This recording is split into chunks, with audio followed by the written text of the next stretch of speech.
Al Durr وهادي الكلم بمديح الهادي تنتظم ضاءت بالمختار الظلم وحلا في مولده النغم قسما بالله رب العالمين وقضينا غير دين الله دين فهو دين الحق دين الأنبياء.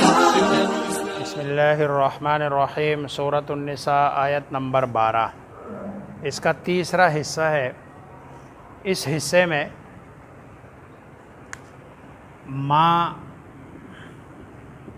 شریک، بھائی اور بہن کا حصہ بیان کیا گیا ہے. جو حقیقی بہن بھائی ہے اور یا باپ شریک بہن بھائی ہے، ان کا حصہ سورۃ النساء کی بالکل آخری آیت میں بیان کیا گیا ہے. یہاں ماں شریک بہن اور بھائی کہ اگر کسی آدمی کا انتقال ہوتا ہے اور وہ کلالہ ہو، یا کسی عورت کا انتقال ہوتا ہے وہ بھی کلالہ ہو. کلالہ وہ ہوتی ہے جس کی اولاد بھی کوئی نہیں ہے اور اوپر یعنی باپ دادا یہ بھی نہیں ہے. تو ظاہری بات ہے جب اولاد بھی نہیں ہے، نہ بیٹا ہے نہ بیٹی ہے، باپ بھی نہیں ہے دادا بھی نہیں ہے، تو وراثت نے جانا ہے بھائیوں کی طرف. اب بھائیوں میں 3 قسم کے بھائی ہوتے ہیں. ایک حقیقی بہن بھائی ہوتے ہیں جس میں ماں باپ دونوں شریک ہوتے ہیں، ماں باپ دونوں کا ایک ہوتا ہے. دوسرا علاتی ہوتا ہے جس میں باپ دونوں کا ایک ہوتا ہے، ماں الگ الگ ہوتی ہے. اور تیسرے بہن بھائی وہ ہوتے ہیں کہ جن میں ماں شریک ہوتی ہے، باپ دونوں کا الگ الگ ہوتا ہے. تو یہ ماں شریک بہن بھائی کا حصہ بیان کیا گیا ہے. اس کے 3 کنڈیشنز ہیں، 3 صورتیں ہیں.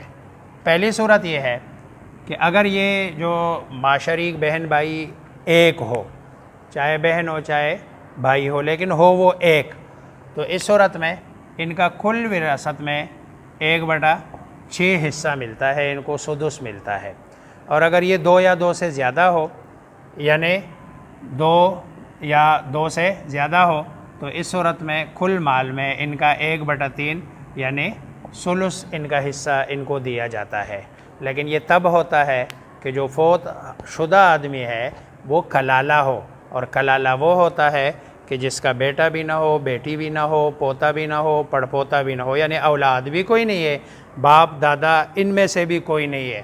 پھر ان کا حصہ آتا ہے اگر بیٹوں میں سے یا اولاد میں سے کوئی ایک بھی ہے، یا باپ دادا میں سے کوئی ایک ہے، تو تیسری صورت یہ ہے کہ ان کو وراثت میں کچھ بھی نہیں ملتا ہے اور ان کا حصہ وراثت میں نہیں ہے. اور اللہ تبارک و تعالی یہی بتا رہے ہیں جو آپ نے یہاں اوپر پڑھ لیا. چنانچہ اللہ تبارک و تعالی فرما رہے ہیں وَإِنْ كَانَ رَجُلٌ،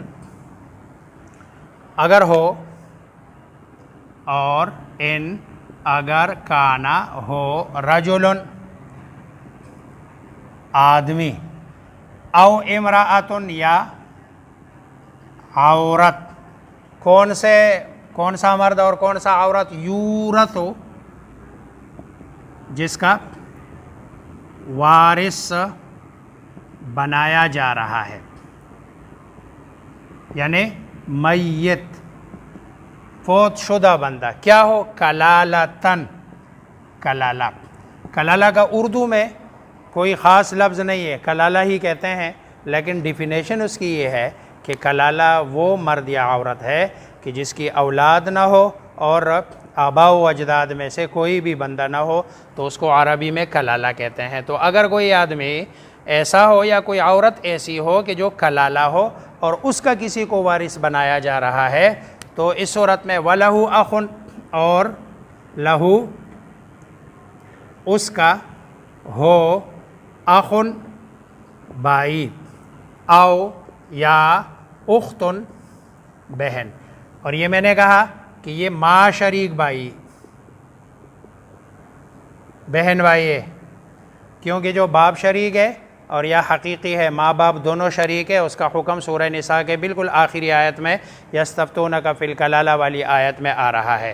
تو فلکل واحد منہما، پس منہما ان دونوں میں سے، واحد ایک، کل ہر، یعنی ان دونوں میں سے ہر ایک، لی کے لیے، ان دونوں میں سے ہر ایک کے لیے السدسو 1/6 سدس، اور یہ 1/6 یعنی ایک ہی بندہ ہے، 1/6 وہ لے لے گا۔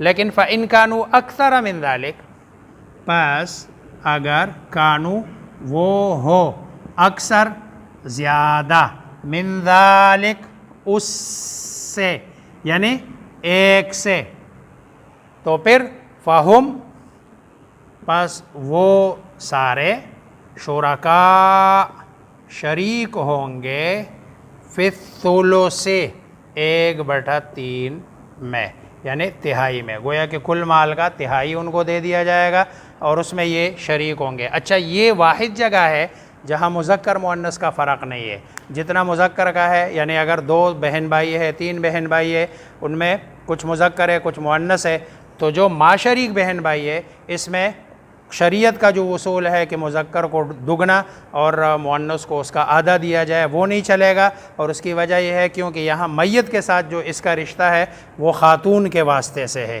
اس لیے ان دونوں کو خاتون ہی کنسیڈر کیا جاتا ہے۔ لیکن یہ ثلث یعنی 1/3 کب دیا جائے گا؟ من بعد وصیت، بعد وصیت کے، یوصا بہا جس کی یوصا وصیت کی گئی ہو، او دین یا ادار کی ادائیگی کے بعد، اور یہ تو ہر ایک میں ہے۔ غیر مضار، نہ نقصان دیتے ہوئے، ضرر دیتے ہوئے۔ اب یہ ضرر عملاً، کبھی عملاً ہوتا ہے اور کبھی ارادتاً ہوتا ہے۔ عملاً یہ ہے 1/3 سے زیادہ وصیت کرتا ہے، تو اس صورت میں ظاہری بات ہے جب 1/3 سے زیادہ وصیت کرتا ہے تو گویا کہ یہ عملاً اپنے وارثوں کو نقصان دینا چاہ رہا ہے، حالانکہ 1/3 سے زیادہ کی وصیت جو ہے نا یہ جائز نہیں ہے۔ اور ارادتاً یہ ہے کہ کرتا تو 1/3 میں ہی ہے، لیکن مقصود کیا ہے؟ مقصود یہی ہے کہ وارث اس سے جو 1/3 ہے تو کم از کم جو مجھے شریعت نے حق دیا ہے 1/3 میں وصیت کرنے کی، اس سے تو کم از کم یہ کیا ہو جائے؟ محروم۔ اب یہ عملاً تو زیادتی نہیں ہے کیونکہ 1/3 کی تو شریعت نے اس کو اجازت دی ہے، لیکن ارادہ اور نیت اس کی کس کی ہے؟ ورثاء کو نقصان دینے کی، تو فرمایا نہیں، آپ وصیت میں کم از کم نقصان نہ دو، یا جاتے ہوئے جھوٹ بول کے لکھ گیا کہ فلاں کا ادار بھی ہے، فلاں کا ادار بھی ہے، فلاں کا، حالانکہ ان کا اس پہ کوئی ادار نہیں ہے، تو غیر مضار۔ پھر اللہ تبارک و تعالیٰ فرما رہے ہیں وصیتاً، دیکھو پچھلی آیت کے ختم پہ اللہ فرما رہے تھے فریضۃ من اللہ، یہ حکم ہے اللہ کا اور اللہ کی طرف سے یہ فرض کیا گیا ہے۔ پھر یاد دہانی کے لیے وصیتاً، وصیت حکم من اللہ، اللہ کی طرف سے، واللہ علیم، اور اللہ جانتا ہے سب کچھ کہ ہم لوگ وارث کو اس کا حصہ دینے میں، خصوصاً لڑکیوں کے حصے میں کتنا گڑبڑ کرتے ہیں، لیکن ساتھ میں اللہ حلیم بھی ہے، بردبار ہے، ورنہ جتنا ہم اللہ تبارک و تعالیٰ کے اس حکم میں گڑبڑ کرتے ہیں، تو اگر اللہ تبارک و تعالیٰ میں صفت حلم نہ ہو تو اللہ تبارک و تعالی ہم پر عذاب جو ہے نا اجتماعی طور پر مسلط کر دے، لیکن چونکہ اللہ حلیم بھی ہے اور چیزوں کو بڑے جو ہے نا اس سے دیکھتے ہیں اور فیصلہ کرنے میں اللہ تبارک و تعالی جلد باز نہیں ہے، اس لیے ہم اللہ تبارک و تعالی کے عذاب سے بچے ہوئے ہیں، ورنہ تو من حیث القوم یہ ہم سب ان احکامات کے نہ ماننے کی وجہ سے اللہ تبارک و تعالی کے عذاب کے مستحق ہے۔ پھر جو ہے نا سمجھاتا ہوں کہ بھئی اگر کسی آدمی کا انتقال ہوتا ہے اور انتقال کے وقت وہ کلالہ ہو، کلالے کا مطلب یہ ہے کہ اس کی اولاد بھی نہیں ہے اور جو ہے نا اس کے والدین بھی نہیں ہے، تو ایسی صورت میں یہ بندہ کلالہ ہے، تو اس کا جو ماں شریک بہن بھائی ہے اگر وہ ایک ہے تو ان کا حصہ چھٹا ہے 1/6، اگر وہ 2 یا 2 سے زیادہ ہے تو ان کا حصہ 1/3 ہے، اور یہ سارے بہن بھائیوں میں برابر تقسیم کیا جائے گا، اور اگر باپ ہے اس کا دادا ہے یا بیٹا ہے، بیٹی ہے، پوتا ہے، پڑپوتی ہے، تو ان کا کوئی بھی حصہ وراثت میں نہیں ہے، ظاہری بات ہے وہ سارا بیٹا باپ اور وہ انہی میں تقسیم کیا جائے گا۔ اللہ تبارک و تعالی ہم سب کو وراثت کے احکامات سمجھنے اور خصوصی طور پر اللہ تبارک و تعالی ہم سب کو اس پر عمل کرنے کی توفیق عطا فرمائے۔